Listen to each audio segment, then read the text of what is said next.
दोस्तों इमेजिन करिए वो एक दिन जब आप अपनी कार से उतरे और आपकी कार एक सिग्नल सेंड करे, क्योंकि आपकी कार कॉन्स्टेंटली आपकी लोकेशन ट्रैक कर रही है। वो एक सिग्नल सेंड करे आपके स्मार्ट डोर लॉक को कि आप घर पे पहुंच गए या गाड़ी घर पे पहुंच गई है। और फिर वो डोर लॉक एक सिग्नल सेंड करे आपके इंटरनेट कनेक्टेड सर्वेलेंस सिस्टम के कैमरा को कि वो कैमरा चेक करे कि कौन सा आदमी कार से उतरा है और उसका फेशियल रिकग्निशन करके बताए, उसका चेहरा पहचान के बताए कि असल में वो आप हैं या कोई और है। और अगर ये दोनों चीज़ें मैच कर जाती है, मतलब कि कार घर पे पहुंच गई है और फेशियल रिकग्निशन के बाद आपका ही चेहरा निकला है, तो डोर ऑटोमेटिकली अनलॉक हो जाए। और फिर जैसे ये डोर अनलॉक होता है, अंदर एक स्मार्ट एयर कंडीशनर लगा हुआ है जो घर के जो बाहर के टेम्परेचर की रीडिंग लेके अकॉर्डिंगली घर के टेम्परेचर को सेट करता है कि अगर बाहर 32 डिग्री है, 34 डिग्री है, 50 डिग्री, 45 डिग्री जो भी है, और जो भी ह्यूमिडिटी है उसके बेसिस पे अंदर का टेम्परेचर सेट करता है कि ह्यूमन्स के लिए 25 डिग्री सेल्सियस होना चाहिए, 23 डिग्री सेल्सियस होना चाहिए और ह्यूमिडिटी कितना परसेंटेज होना चाहिए। अकॉर्डिंगली वो एयर कंडीशनर सेट कर देता है। तो ये कितने स्मार्ट अप्लायंसेस हो जाएंगे। आपका स्मार्ट डोर है, आपका स्मार्ट कैमरा है, आपका स्मार्ट कार है और आपकी स्मार्ट एयर कंडीशनर है। ये सारी चीज़ें पॉसिबल दोस्तों इंटरनेट ऑफ थिंग्स यानी कि IoT के जरिए। और आज की इस वीडियो में इसी के बारे में और ज़्यादा बात करेंगे, तो बने रहिए इस वीडियो के अंत तक मेरे साथ। IoT कैसे डिवाइसेस को स्मार्ट बनाता है इसके बारे में बात करेंगे, पर उससे पहले जानते हैं कि IoT बेसिकली है क्या। इंफॉर्मेशन को ले जाने के लिए जो मीडियम होता है, उस मीडियम का जो एक नेटवर्क बनता है उसे इंटरनेट कहते हैं बेसिकली।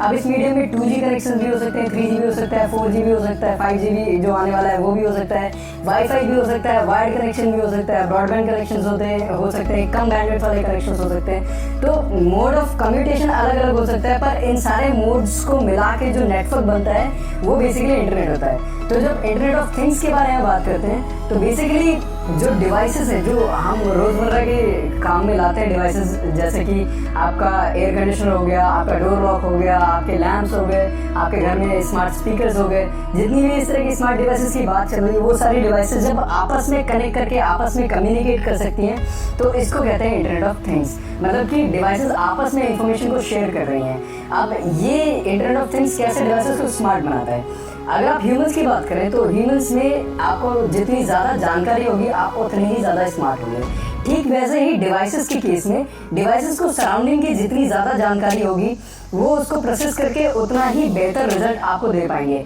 और इस तरह से ज़्यादा डेटा, ज़्यादा इन्फॉर्मेशन, ज़्यादा जानकारी डिवाइसेस के पास होने से ये डिवाइसेस बेहतर आउटपुट देती है और स्मार्ट डिवाइसेस हो जाती है बेसिकली।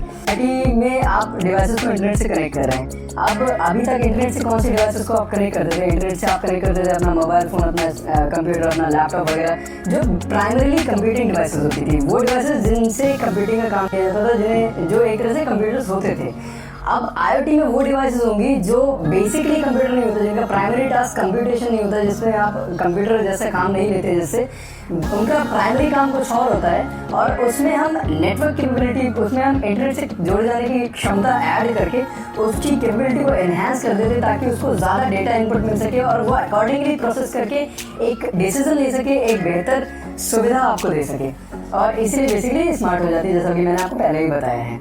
तो अब पॉपुलेशन से 3 गुना ज़्यादा डिवाइसेस होंगी और क्योंकि हर आदमी 3 स्मार्टफोन या 3 लैपटॉप या 3 कंप्यूटर्स या कुल मिला के 3 डिवाइसेस सबके पास नहीं होती हैं कि कंप्यूटर, लैपटॉप और स्मार्टफोन तीनों हैं जो इंटरनेट से कनेक्टेड भी हैं, यूज़ कर रहे हैं। वो थोड़े बेहतर तरीके से सर्विसेज को रेंडर करेंगे, बेहतर तरीके से और ज़्यादा कन्वीनियंट वे में हमें सहूलियत मुहैया कराएंगे। इसकी बात दोस्तों, जैसे कि आपको पता होगा कि हर एक कंपनी अपना एक कोई ना कोई प्रोप्राइटरी ऑपरेटिंग सिस्टम डाल के दे देता है। जैसे एप्पल की बात करें तो अपना iOS दे देते हैं। गूगल ने इस प्लेटफॉर्म को थोड़ा यूनिफॉर्म कर दिया, नहीं तो इससे पहले नोकिया था तो वो सिम्बियन डाल के देता था, या फिर मीगो देता था, या फिर माइक्रोसॉफ्ट के ऑपरेटिंग सिस्टम देते। तो जो बेसिक चैलेंज है वो प्लेटफॉर्म का है, ऑपरेटिंग सिस्टम का है। और आपको पता है कि एक ऑपरेटिंग सिस्टम से दूसरे ऑपरेटिंग सिस्टम में कम्युनिकेट करना कितना मुश्किल होता है। जैसे अगर एग्जाम्पल के लिए आप यही ले लीजिए कि एंड्रॉइड डिवाइस से iOS डिवाइस को कम्युनिकेट करवाना कितना मुश्किल होता है। उनके बीच में आपस में कम्युनिकेट करने के लिए आपको कोई थर्ड पार्टी सर्विस यूज़ करनी पड़ती है, जैसे कि शेयर वगैरह से आप डेटा ट्रांसफर कर सकते हैं, व्हाट्सएप वगैरह से मैसेजेस ट्रांसफर कर सकते हैं। तो इस तरह से प्लेटफॉर्म्स अलग अलग ऑपरेटिंग सिस्टम्स के आपस में कम्युनिकेट करना बहुत मुश्किल होता है। और इंटरनेट ऑफ थिंग्स डिवाइसेस का बेसिक पर्पज़ ये है कि डिवाइसेस आपस में कम्युनिकेट कर पाए। तो ऐसे में एक सिंगल प्लेटफॉर्म, एक यूनिवर्सल प्लेटफॉर्म का होना बहुत ज़्यादा इंपॉर्टेंट है। और दूसरा जो सबसे बड़ा चैलेंज है वो 5G के आने के बाद ज़्यादा सॉल्व हो जाएगा, क्योंकि जैसा कि मैंने शुरुआत के एग्जाम्पल में बताया था, अब मान लीजिए कि आप गाड़ी से उतरे और गाड़ी को सिग्नल भेजने में ही 10 सेकेंड लग गए, या फिर गाड़ी सिग्नल ही नहीं भेज पा रही है, या इतना एक पुअर इंटरनेट कनेक्शन है, तो वैसे में सारी चीज़ें आपस में कम्युनिकेट करके फंक्शन नहीं कर पाएंगी। तो दूसरा चैलेंज ये है कि इंटरनेट कनेक्शन उतना फास्ट कैसे हो। 5G के आने के बाद बेशक इंटरनेट कनेक्शन उतना फास्ट हो जाएगा, लेटेंसी बहुत कम हो जाएगी, तो कम्युनिकेशन की जो स्पीड है, जितनी जल्दी आपको रिस्पॉन्स मिल रहा है, वो टाइम भी बहुत कम हो जाएगा। तो 5G के आने के बाद बेशक ये कनेक्टिविटी वाला प्रॉब्लम इंप्रूव हो जाएगा, पर प्लेटफॉर्म की समस्या अब भी बनी हुई है।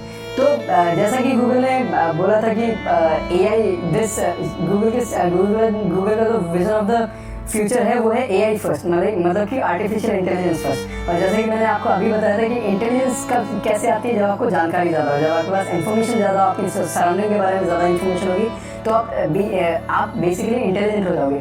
और आर्टिफिशियल इंटेलिजेंस की केस में भी यही चाहिए होता है कि हमें डेटा, हमें इन्फॉर्मेशन बहुत सारी चाहिए होती है, क्योंकि हम एक नेटवर्क बना के हम कुछ इंटेलिजेंस बना के दे देते हैं, एक सर्टेन फॉर्मूलाज बना के दे देते हैं, पर फिर जब उसके पास इन्फॉर्मेशन नहीं होगी, जब उसके पास डेटा नहीं होगा, तो वो प्रॉपरली प्रोसेस नहीं कर पाएगा और प्रॉपरली आपको रिजल्ट्स नहीं दे पाएगा। इसलिए AI काफ़ी डेटा हैंगरी और कनेक्टिविटी का चैलेंज था। कनेक्टिविटी का चैलेंज 5G के आने के बाद सॉल्व हो सकता है। प्लेटफॉर्म का चैलेंज गूगल क्योंकि AI फर्स्ट कह रहा था, तो इसलिए शायद वो फूशिया को भी डेवलप कर रहे हैं। फूशिया ऑपरेटिंग सिस्टम बेसिकली अभी तो ये कंफर्म भी हो गया कि फूशिया एंड्रॉइड डिवाइस के कंपटीशन में नहीं आएगा, मतलब एंड्रॉइड डिवाइसेस के लिए फूशिया ऑपरेटिंग सिस्टम नहीं है, ना ही ये लैपटॉप्स के लिए है। बेसिकली ज़िरकन नाम की एक बहुत ही लाइट वेट माइक्रो कर्नल में बेस्ड ऑपरेटिंग सिस्टम होगा, जो इसी तरह के इंटरनेट ऑफ थिंग्स डिवाइसेस में डाले जाने के लिए यूज़ किए जाने के लिए काम में लिया जाएगा। अब जैसे एंड्रॉइड को हम अभी यूज़ करते हैं कि थोड़े बहुत कस्टमाइजेशन के बाद ये स्नैपड्रैगन के डिवाइसेस में भी है, मीडियाटेक प्रोसेसर के साथ भी आता है, एमोलेड स्क्रीन के साथ भी आता है, LCD स्क्रीन के साथ भी आता है, अलग अलग स्क्रीन साइजेस है, अलग अलग मैन्युफैक्चर कर रहे हैं, और फिर भी वो एंड्रॉइड यूज़ कर सकते हैं। बिल्कुल वैसे ही इंटरनेट ऑफ थिंग्स डिवाइसेस के केस में थोड़े बहुत कस्टमाइजेशन के बाद हो सकता है कि वो फूशिया ऑपरेटिंग सिस्टम को यूज़ कर सके, और क्योंकि फिर सारे डिवाइसेस में एक ही तरह का ऑपरेटिंग सिस्टम होगा जो कि फूशिया होगा, तो इस तरह डिवाइसेस का आपस में कम्युनिकेट करना भी आसान हो जाएगा। ऐसे में एक बहुत ही बड़ा पॉसिबल थ्रेट है, वो ये है कि इंफॉर्मेशन लीकेज का। अभी आपने रिसेंटली सुना होगा कि बहुत सारी सर्विसेज होती है, जैसे कि उबर का डेटा लीक हो गया, फेसबुक का डेटा लीक हो गया।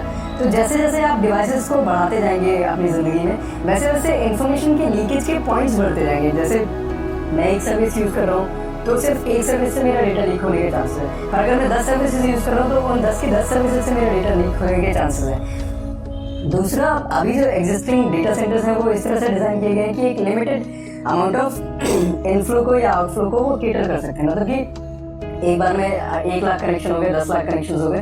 पर जैसे ये डिवाइसेस बहुत ज़्यादा बढ़ जाएंगी, तो अपने डेटा सेंटर्स को भी स्केल अप करना पड़ेगा। तो ऐसे में DDoS मतलब डिस्ट्रीब्यूटेड डिनाइल ऑफ सर्विस, अगर आपकी डिवाइसेस को हैक कर लिया जाता है, आपकी इंडिविजुअल IoT डिवाइसेस को हैक कर लिया जाए, तो DDoS की चांसेस बहुत ज़्यादा बढ़ जाएंगे। तो इस तरह के जो थ्रेट्स हैं वो ज़रूर IoT डिवाइसेस के साथ आ जाएंगे।